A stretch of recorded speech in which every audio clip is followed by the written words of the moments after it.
একদিন রাসূলুল্লাহ সাল্লাল্লাহু আলাইহি ওয়াসাল্লাম মানুষের সামনে এমন একটি কথা বললেন যা ইসলামী জীবনের সবচেয়ে গুরুত্বপূর্ণ নীতি হয়ে আছে।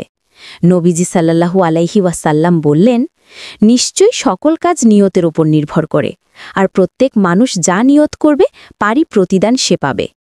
এটি সহিহ বুখারী শরীফের প্রথম হাদিস। আরবি ভাষায় সবার প্রথমেই এই বাণীটি লেখা থাকে।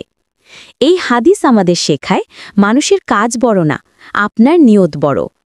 আপনি নামাজ পড়লেন, যদি নিয়ত হয় আল্লাহকে রাজি করানোর, তবে সাওয়াব। আপনি দান করলেন, যদি নিয়ত হয় মানুষের দেখানোর, তবে কোনো সাওয়াব নেই। আপনি কাউকে সাহায্য করলেন, যদি নিয়ত হয় আল্লাহর সন্তুষ্টি, তবে তা আল্লাহর কাছে মূল্যবান।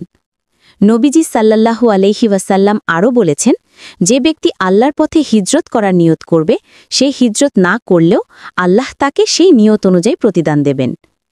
এই হাদিস আমাদের মনে করিয়ে দেয়, হৃদয় ঠিক হলে আমল ঠিক হয়, নিয়ত ঠিক হলে জীবন ঠিক হয়। তাই প্রতিটি কাজের আগে মনে মনে বলুন, হে আল্লাহ, আমি শুধু তোমার সন্তুষ্টির জন্য করছি। তাহলে ছোট কাজও আল্লাহর কাছে বড় হয়ে যাবে।